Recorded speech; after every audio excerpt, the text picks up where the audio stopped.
Tá bom. Então, esse é um tema que, na verdade, eu tenho mais perguntas do que respostas e a gente ainda está aprendendo, especialmente nessa lente, porque essa lente, dentro do espectro de lentes que a gente poderia chamar não de lentes EDOF, mas com alguma profundidade de foco estendida, e essa categoria, quando a gente fala lentes EDOF estritamente, você pode ser um pouco mais formal, puxando pela classificação da normatização do FDA e do órgão regulador americano ANSI, que seria um tipo de um Inmetro brasileiro. Essa lente, assim como, por exemplo, a Enhance ou a Isopure, elas não caem na categoria então de EDOFs, mas então elas caem na categoria de lentes que o mercado hoje está chamando de lentes Enhanced ou monofocais plus, ou seja, ela dá alguma visão intermediária, alguma profundidade de foco, e a diferença dessa lente em relação às outras Enhanced que tem no mercado, basicamente todas elas estão oferecendo algum modelo de aberração esférica negativa na sua área central. Então, a diferença das outras, a lente da Rainer, ela foi desenhada pelo Graham Barrett, e é bem interessante o princípio que ele pensou, e a gente, como eu falei, a gente agora tem que aprender como funciona o princípio que ele imaginou, que é baseado em aberração esférica positiva, não em aberração esférica negativa como as outras lentes. Então eu vou mostrar aqui alguns casos para a gente pensar, tá? Como eu falei, eu ainda estou aprendendo sobre isso. Esse primeiro caso é de uma médica da nossa equipe, que não é de São Paulo, é a Carolina Bonini. Ela faz parte do grupo de estudos nosso e ela trouxe esse caso bem interessante, e eu vou resumir aqui um pouquinho. É um caso que a paciente queria colocar uma lente trifocal, porém ela não tinha condições de colocar uma lente trifocal. Quando eu digo não tinha condições, não tem a ver com condição financeira nem nada disso, mas como a gente vai ver aqui, eu vou passar para o próximo slide, ela tinha um padrão de ceratocone baixo, né?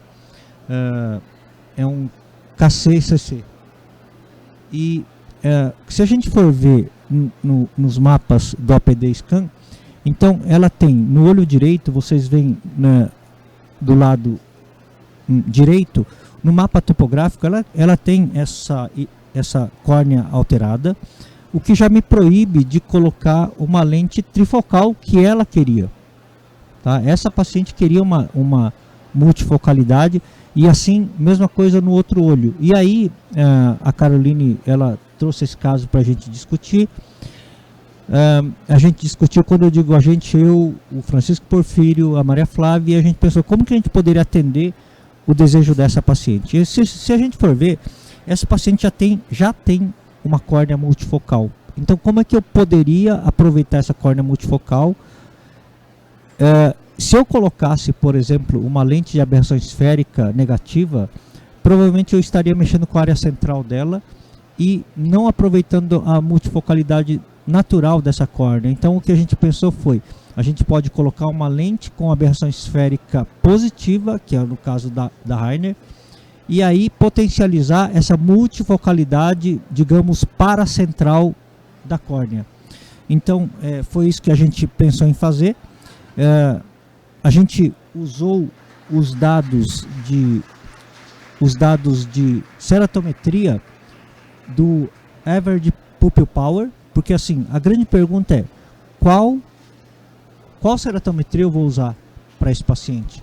Porque dentro da área pupilar, o poder dióptrico da córnea vai ser o que você quiser, porque você tem vários poderes dióptricos dentro da área pupilar. Então o que a gente acabou usando, por sugestão do Francisco Porfírio, foi, vamos usar o APP do APD Scan, que de novo é o Average Pupil Power, é uma média da medida do poder dióptrico dentro da área pupilar que o APD Scan fornece. Então, basicamente, essa é uma imagem do pós-operatório da paciente, em que vocês veem aí no mapa aberrométrico, em que ela tem agora dentro da área pupilar aquilo que a gente realmente queria, que é uma multifocalidade dentro da área pupilar, tá? Então a gente aproveitou o potencial da córnea e basicamente, como se vocês não têm experiência com o OPD Scan, então o que você vê nesse primeiro mapa aí da esquerda é como se eu fosse ter a refração em vários pontos da pupila, sendo que nas áreas mais vermelhas ela está mais míope e nas áreas verdes, azuis está mais plana ou grau positivo. Então foi basicamente isso que a gente conseguiu com essa paciente, que era o efeito desejado numa córnea desafiadora. O segundo caso que eu vou mostrar é um caso da fellow Flávia, que foi a primeira fellow a colocar uma lente dessas, e ela implantou 2 casos. O primeiro caso é de um paciente, e esse paciente, como já foi mencionado, é muito importante a gente saber a refração prévia do paciente. Porque, veja bem, quando eu opero um paciente míope, eu tomo muito cuidado e tenho uma boa conversa com ele, porque eu vou tirar a visão para perto que ele tem. Então, é uma dor de cabeça eu conversar com o paciente que é míope. Porque se eu falar para ele assim, vamos operar e diminuir sua miopia, ele vai ficar bravo comigo depois, porque vai falar que você tirou o grau de perto dele. E aí você falar, não vou tirar sua miopia, ele vai ficar duplamente bravo também, porque como assim, eu vou operar catarata e você vai me deixar minha miopia? Então, esse é um paciente que você tem que conversar direito, e a gente achou que o caso dele era um caso interessante para colocar uma lente de profundidade de foco estendida, como a Ray 1, e o planejamento foi para um target plano no olho dominante. E aí uma das questões é, para qual target eu coloco nesses casos? Via de regra, a minha sugestão é colocar o primeiro negativo, né, que puxa para plano, o primeiro negativo no olho dominante, e depois no segundo olho você pode puxar um pouco mais de miopia, e essa é a sugestão do próprio Barrett, para estender a profundidade de foco binocularmente. Então foi isso que foi feito. No primeiro olho, no não dominante, ele ficou com uma refração final de menos 0,75 e 20/15. Sem correção, ele chegava até J1 com algumas trocas, né, alguma dificuldade. Mas realmente J1 não é a proposta dessas lentes, mas com alguma dificuldade esse paciente chegava, ou seja, por volta de J3 a J2, ele chegava sem correção, relativamente tranquilo. Isso no olho dominante, que não estava favorecendo de todo para a visão para intermediário ou perto. Um dos cuidados que você tem que ter nessas lentes de profundidade de foco estendido de modo geral é o cuidado de olhar o resultado do autorrefrator, porque, como a gente já falou, você pode ter variações de grau dentro da área pupilar, e a depender de onde esse seu autorrefrator mediu, ele pode dar mais miopia do que na verdade o paciente precisa. Uma das técnicas que você tem que fazer para então determinar qual que é o poder de óptico real desse paciente, e não sendo o que o autorrefrator está dando, é você usar a técnica de push plus ou fogging, em que você vai dando o grau negativo mínimo possível para ele chegar no 20/20. Fatalmente ele vai querer mais grau negativo, porque todo míope gosta de mais grau, mas você dá o mínimo que chegue no 20/20, porque se você hipercorrigir esse paciente para negativo, você vai acabar comendo o efeito de pseudoacomodação dele. Então esse daqui é a lente. Você não percebe diferença na lente em termos de imagem. No outro olho dele, nesse olho ele tem essa refração final. No olho dominante, tá?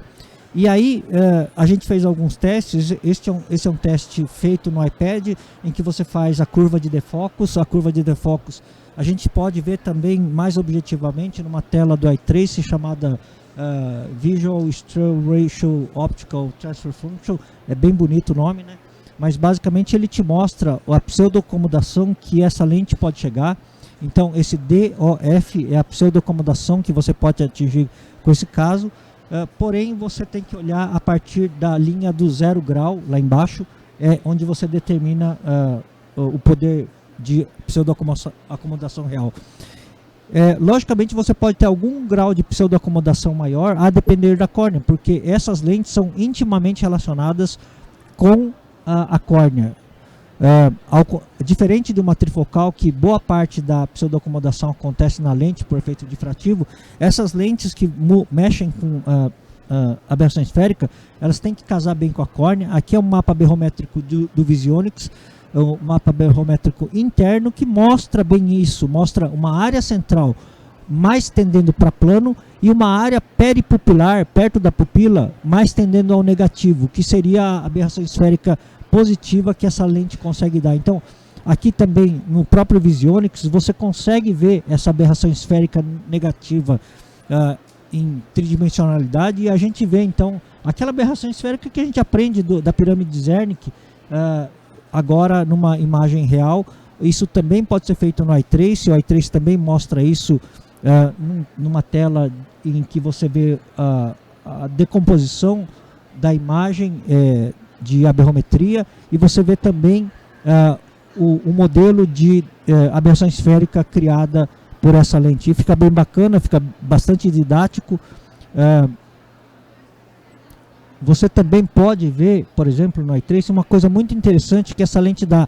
Essa lente dá um excelente PSF, uma excelente qualidade visual.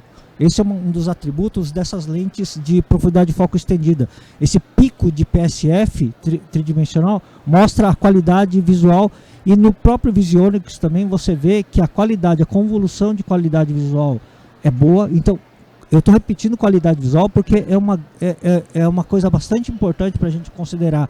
No quadro da direita, embaixo, você vê o PSF muito bom também, denotado pelo Visionix. E por fim, você vê também a função de transferência modular, em que na linha azul é a lente, o que a lente intraocular fornece sem correção de óculos. Se você colocar um óculos, você vê ali a linha amarela, então você corrige o defocus dele e melhora a qualidade visual. E essa mudança de melhora de qualidade visual não é tão grande assim, o que mostra que, mesmo não corrigido, a qualidade visual desse paciente é boa.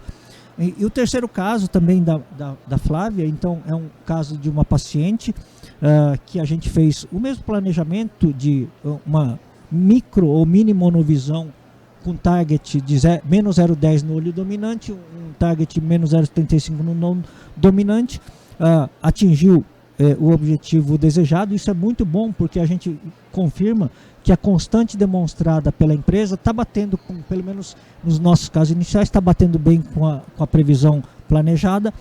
De novo, uma curva de defocus boa, que alcança aqui por volta de 1,5 dioptria, mais ou menos, de profundidade de foco, o que é mais ou menos esperado por essa lente. De novo, aqui a gente vê o que a gente realmente espera dessa lente, tá? Aberração esférica, ou seja, um poder um pouco negativo nas beiradas, perto da área pupilar. Também no iTrace a gente vê a decomposição. Aqui está isolada a aberração esférica desse paciente. Tem um pouquinho de aberração esférica, a gente sabe pelos trabalhos publicados, principalmente pela Caroline Rocha, sobre o pequeno grau de aberração esférica que a gente pode proporcionar para aumentar a profundidade de foco. Isso é destacado novamente pela curva de profundidade de foco que alcança nesse caso. O iTrace faz esse mapa muito elegante, em que ele pega as aberrações da córnea, aberrações da lente, tamanho da pupila, e cruza todos esses dados para gerar esse gráfico. O que tiver acima da linha verde é aproveitado. Então esse paciente está muito bem nesse caso aqui, com aproximadamente 1,5 dioptrias de pseudoacomodação. Você considera essa área aproveitável acima da linha verde. Então, de novo aqui o mapa berrométrico também do Visionix, em que essa área amarela puxando para o vermelho é a área que proporcionaria a profundidade de foco, uma qualidade de visão excelente em termos de PSF e convolução dos optotipos, isso sem correção.